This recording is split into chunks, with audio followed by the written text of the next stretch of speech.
गेल्या वर्षभरापासून सोयाबीन हमी भावावरून नाराज शेतकऱ्यांना आता खरेदी केंद्रावरही अडचणीचा सामना करावा लागतोय। बारदाना तुटवड्यानं बुलढाण्यातील अनेक सरकारी सोयाबीन खरेदी केंद्रच बंद आहेत।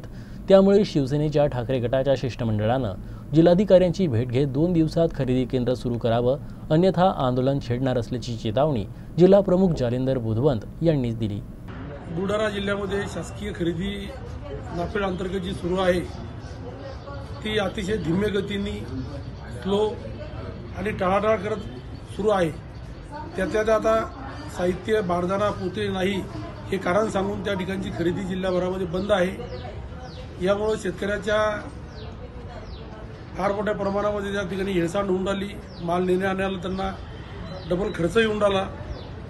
जिल्हाधिकारी साहेबांना भेटून आम्ही आज सर्व शिवसेनेच्या वतीने या ठिकाणी निवेदन दिलं, हे सेंटर ताबडतोब चालू करा, अन्यथा शिवसेनेच्या वतीने या ठिकाणी आंदोलन छेडण्यात येईल।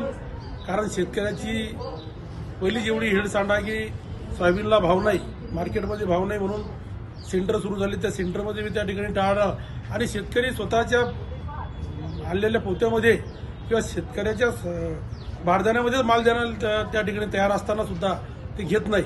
आमचं असं म्हणणं त्या ठिकाणी जर शासनाकडे साहित्य बारदाना नाही पुरेसा तर शेतकऱ्याने आणलेल्या बारदाण्यामध्ये तो माल घ्या, पण तू खरेदीही चालू ठेवा। ताबडतोब या ठिकाणी 2 दिवसात खरेदी सुरू झाली पाहिजे, ही विनंती आम्ही आज या जिल्हाधिकारी साहेबांना या ठिकाणी केली।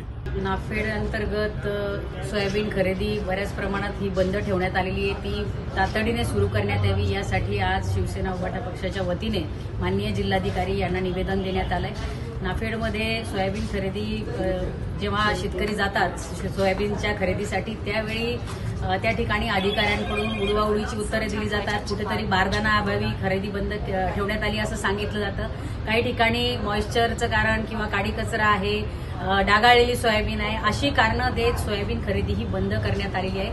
मुळात बुलढाणा जिल्ह्यामध्ये सोयाबीनचं उत्पादन हे फार मोठ्या प्रमाणात होतं आणि आज त्या ठिकाणी बाजारभाव हा अत्यंत कमी आहे सोयाबीनला, त्यामुळे ही सोयाबीन खरेदी तातडीने सुरू करण्यात यावी। शेतकरी आज स्वतःचा बारदाना देऊन त्या ठिकाणी सोयाबीन देण्यासाठी उत्सुक आहे। अशा परिस्थितीमध्ये बंद बसलेली सोयाबीन खरेदी तातडीने सुरू करण्यात येऊन शेतकऱ्यांना न्याय देण्यात यावा, या मागणीसाठी आज या ठिकाणी आम्ही शिवसेना पक्षाच्या वतीने सगळे आलेलो आहोत।